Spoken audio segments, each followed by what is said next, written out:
Hey everybody, welcome to the Sam and Cole podcast presented by Black Creek Outfitters. Here now taping on Wednesday morning, right after the United States loses in the knockout route to Belgium in extra time, 2-1. Black Creek Outfitters has been our sponsor now for over a month, and we want to thank Joe Butler and the Butler family. And I say that sincerely because they've been such supporters of things like this in the community for a long time. You've heard them.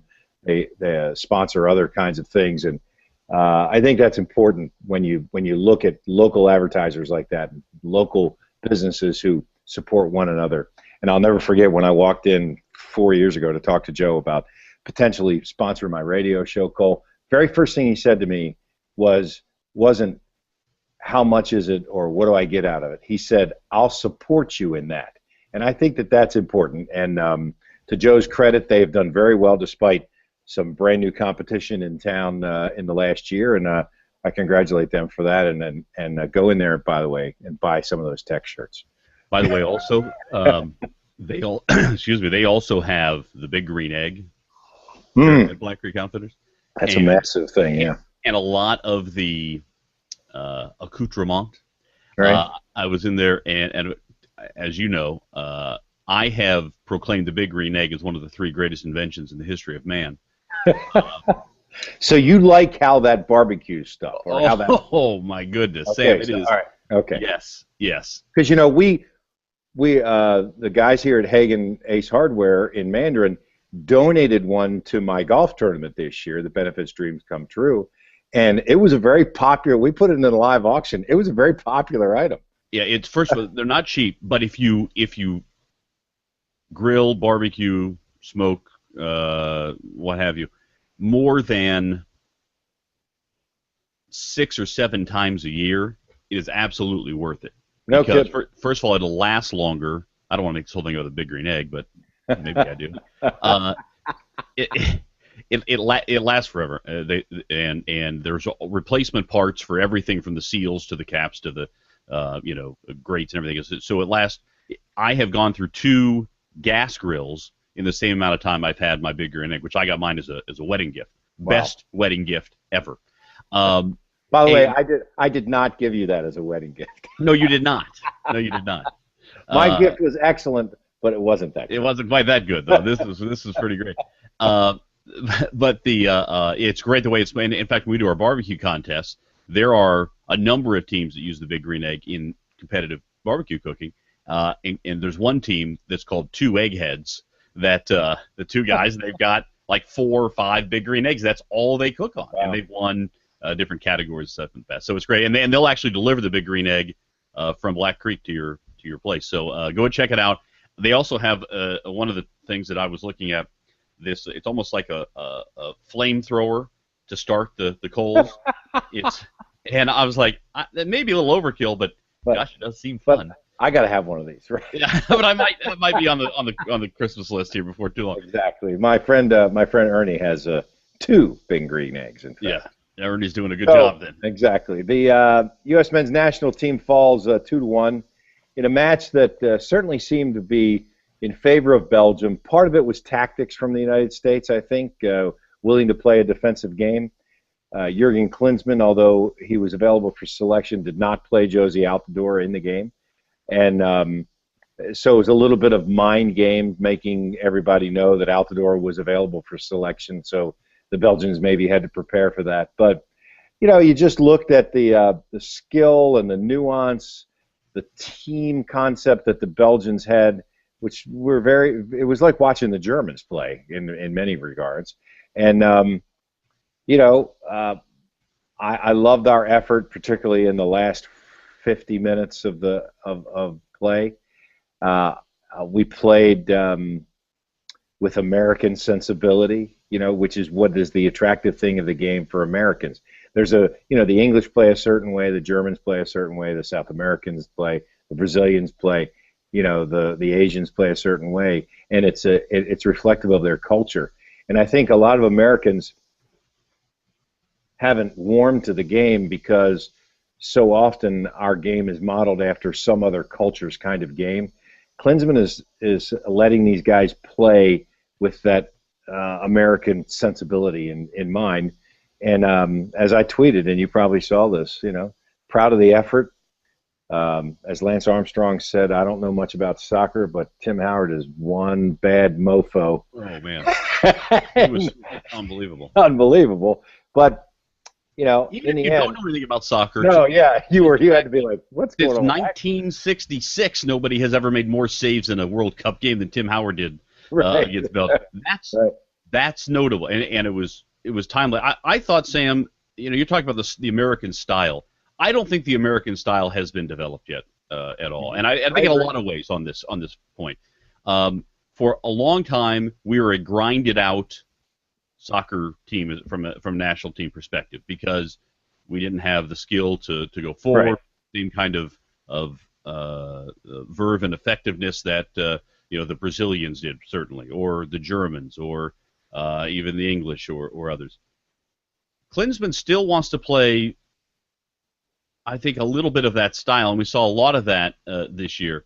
But maybe going from more of a defensive, grinded out to more of a counter-punching style.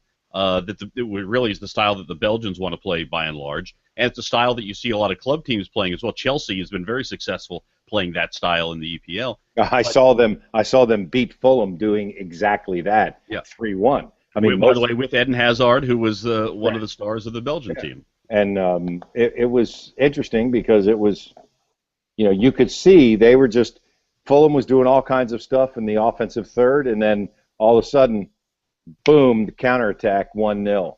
Yep. Boom, counterattack 2-0. I mean, they create space. Teams tend to create space when they're able to do that, and you can do that when you have fast and skillful players up in the front. And again, that's what the United States is lacking more than anything are skillful guys who go forward. Michael Bradley had a tremendously disappointing World Cup by and large, but you saw flashes on the goal by Julian Green, that little floating touch pass, which was the same kind of pass we saw him play in San Francisco in one of the send-off games. I mean, just a beautiful kind of a soft floater touch pass right there that set up Green's goal. And you would imagine in 4 years' time he'll be on the U.S. team still, and you would think he would be a better player by then. But there are too many giveaways in the midfield for the U.S. Not enough. There's not enough fear being struck into opposing defenses because nobody is afraid. And maybe this is part of Altidore being out or not having somebody to truly replace Landon Donovan, what have you. But there is some speed. Green is fast. Yedlin is very fast coming up from. Unbelievable, yeah. He can really run. So there are some things there. Just talking about on the field, what it will look like. To me, the more compelling story, and we'll certainly cover the on the field as it goes forward. But the more compelling story is off the field. What does this do for soccer in America? And you talked about identifying that soccer style, that American style of soccer, and cauterizing that. I also think part of it is how is it embraced by America? Part of it's by the broadcast and so forth. And I saw an interesting thought from Keith Olbermann, who said that as good as Ian Darke is and all these other, let's develop some American announcers, broadcasters. Yeah. I said that last week on the air. Olbermann stole that from me. He did. I mean, that's interesting. But I couldn't agree more. And I remember last week I said, I know it's blasphemous to criticize Ian Darke, but that's one of my complaints is that there are people out there. There are people out there who can call the game, who understand the game, who understand the nuance of the game, and are professional announcers. And like he said, develop. Somebody's got to take that leap of faith, and do that in the U.S. And part of it is that's how we've been fed soccer for so long. That's right. Accent or a Scottish accent. That's right. And I do think that the broadcasts are part of that. I mean, think about the whether it was Lindsey Nelson in college football or Kurt Gowdy and Al DeRogatis with the AFL. And then obviously Pat Summerall in Brookshire, then Summerall in Madden, and how they became identifiable parts of the game, right? Yeah. That when you think about, yeah, 60 years. yeah, when you think about that, Al Michaels, well, obviously the way he broadcast the hockey game in 1980, and then the way his career moved forward, they become part of the game that, as you mentioned, becomes what you think about when you think about the game. And if you're constantly thinking about some guy with a British Scottish accent, all of a sudden you're you're a little bit disconnected. One of the other things I want to point out about the broadcast, I don't know if how much you watched of the Mexico broadcasts, the Mexico matches, but obviously a strong Latin flavor to the broadcast, and, which fit. That was fine. But listening to the U.S. games and watching the broadcast with Ian Darke and Taylor Twellman, it was a on the scale of 0 being completely neutral and 10 being flag waving, face painting, right. jingoistic. It was maybe I don't know, 4 or 5. I mean, it leaned toward that, but it wasn't full bore. Right. The broadcast of the Mexico games on ESPN was about a 9.5. I mean, hey, let me tell you, one of my favorite things is watching Univision's morning show during the World Cup, because they dress in team colors, and the women are just totally decked out, and they had that woman, I don't know if she was there this year, Barbara Bermuda, and last time they would send her to different places, dress her in different team uniforms, and I mean, she was stunningly beautiful. Finally looked her up. She was Miss Universe. Oh, there you go. but this was that's part of it, and I just think that in terms of going forward, I think it will incrementally increase that, because there will be now identifiable names playing in places that you're going to be able to watch them, whether it's in the MLS or whether it's in the English Premier League or La Liga or the Bundesliga or Serie A or whatever. There's just a lot of names that you're going to be able to see, that you're going to remember from the World Cup, from the American team. And so I think people will identify with that somewhat. And then, here locally, the Armada are going to certainly have a big, giant jump start from that. And it'll be interesting to see how it translates over 18 months. I think in the next year you're going to have this residual effect, but after that you got to develop your own stars. You've got to develop your own personality. You've got to develop your own following. All right, I'm going to put it to you then. I'm going to make you put you on the spot. What in your mind locally? I mean, that's sort of the national view. You mentioned the Armada. What locally do you think the Armada has to do to capture what's happened here? I think that they need to continue to have almost their own version of the American Outlaws, create that kind of esprit de corps among their fans, that it becomes the thing to do. And that's what it has become in some cities, particularly Seattle. But it becomes the thing to do. I'm a member of the Armada, whatever they want to call their fan club. And that, to me, that's why people so enjoy going to the games. You go to the USA game here against Nigeria, there were 20 Nigerian fans and 53,000 American fans. I had numerous people tweet me, I really don't expect to see much, but I'm more than willing to pay $60 to go to an America party. And that's what the Armada has to do. They have to capture that esprit de corps, that, hey, I'm a part of this, and that'll make it happen in Jacksonville. It was interesting. The Armada did the final watch party for the Belgian game at Blackfin at the town center, and we were there, and the whole place was just jam-packed. Heard you couldn't move. Yeah. It was just jam-packed. The porch, the bar, the secondary bar, the whole thing. There was no place to go, and it was interesting. I was kind of just keeping an eye on things to see how people reacted. A couple times I'd get on the mic before the game at halftime and talk about this or that, and see how people were reacting. Clearly, everybody's first priority on that day was U.S. soccer, right? But part of it is how do you connect with those people continually, and how do you make sure that it's not just that it's about waving the flag, because you can't just wave the flag with the Armada. You can wave the Jacksonville flag, but it's different than waving the American flag.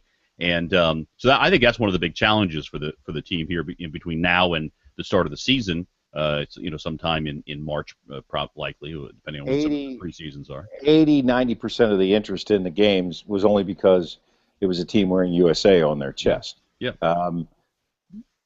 10 times as much as the 1999 World Cup by the women, and probably equal in comparison to the 1980 hockey situation, which, by the way, I wrote about on Sam's Sportsline, and it's kind of a funny walk down memory lane about what that was like in 1980. Because remember, no cell phones, no internet, no cable or satellite, no Twitter, no Twitter. So there were a lot of people try to watch that game plausibly live, because in case you didn't follow it or don't know about it, that game was played at 4 o'clock in the afternoon. Right, and they aired it in prime time.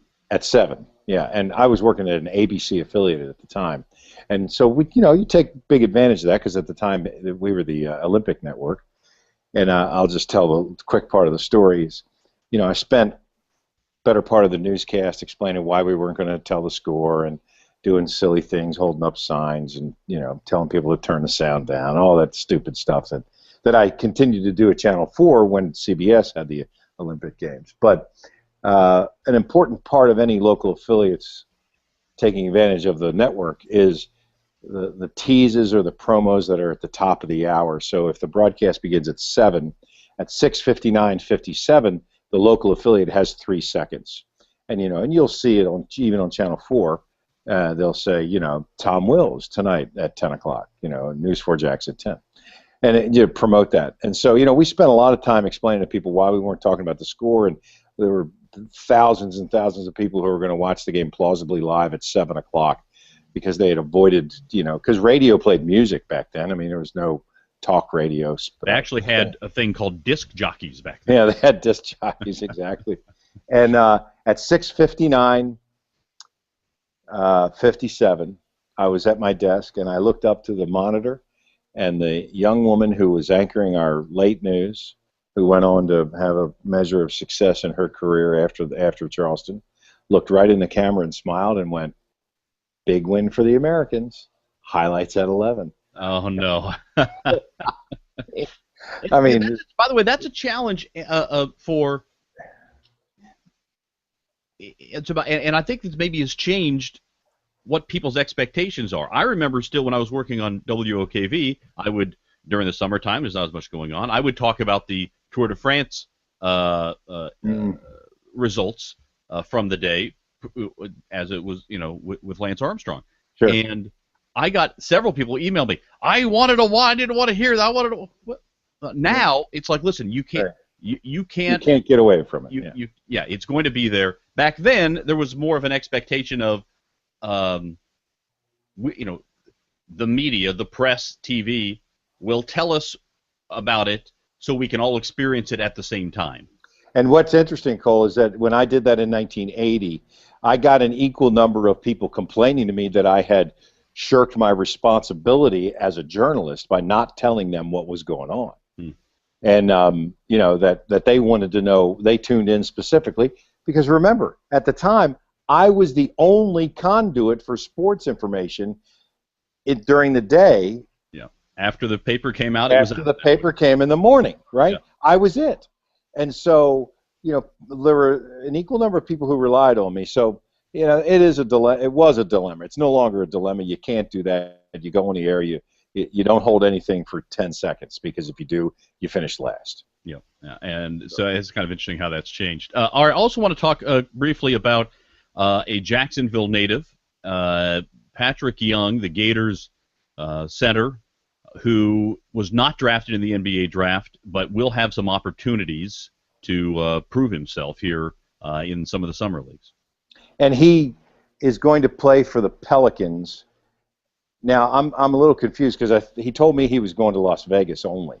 But then there was also a report that he's going to go to Orlando, because there's two leagues, yeah. And one is the week before the other. One's in Orlando July 5th through the 11th, and then the other one is in Las Vegas from the 11th to the 15th.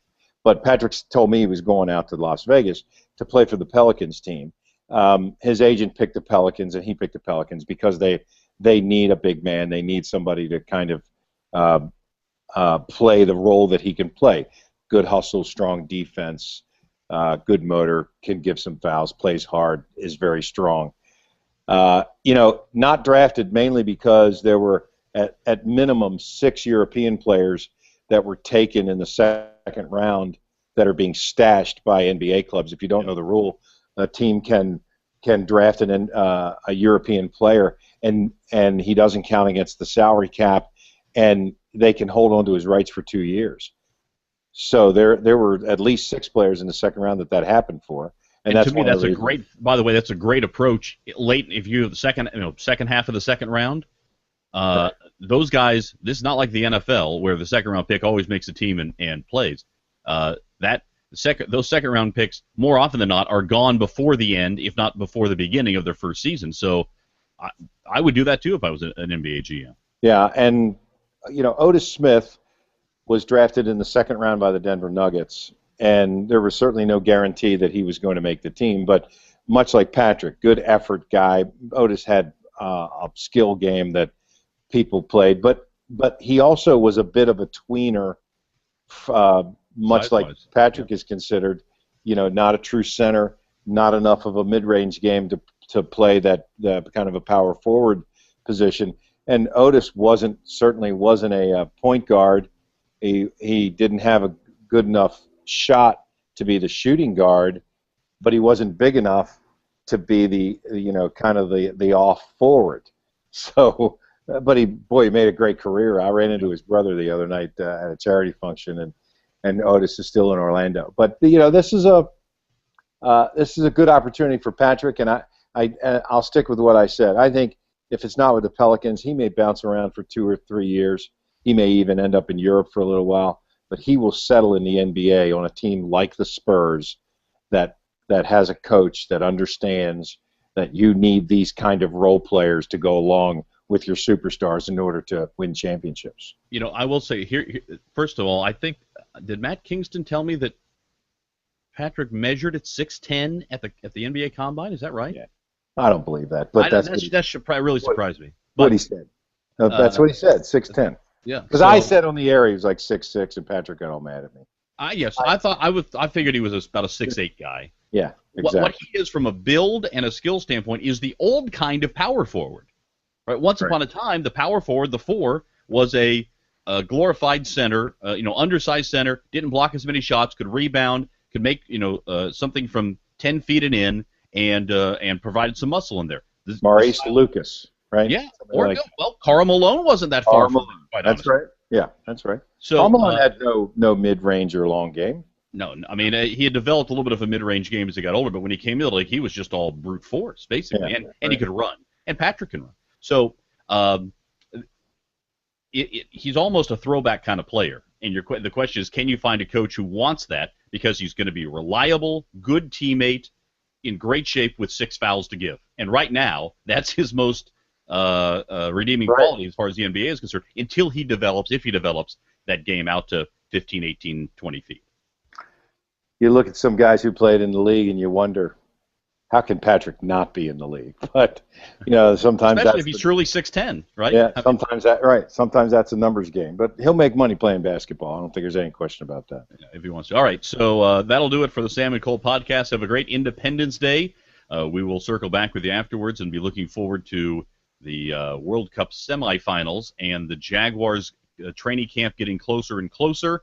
One other thing we didn't mention, Sam, that is going to be an interesting marker to see how people respond is how many people show up to the Fulham match, not for Carrie Underwood, but for the soccer. Right. And so that's going to be an interesting thing too. And it's going to be a fun night, regardless. Yeah. Scoreboards, Carrie Underwood, Fulham versus DC United. That'll be fun, regardless. It'll be great. All right, that'll do it for the Sam and Cole podcast. You can follow Sam on Twitter at Sam Kavaris. Follow me on Twitter at Cole Pepper. Thanks so much. Have a happy Independence Day, and we appreciate you listening to the Sam and Cole podcast presented by Black Creek Outfitters.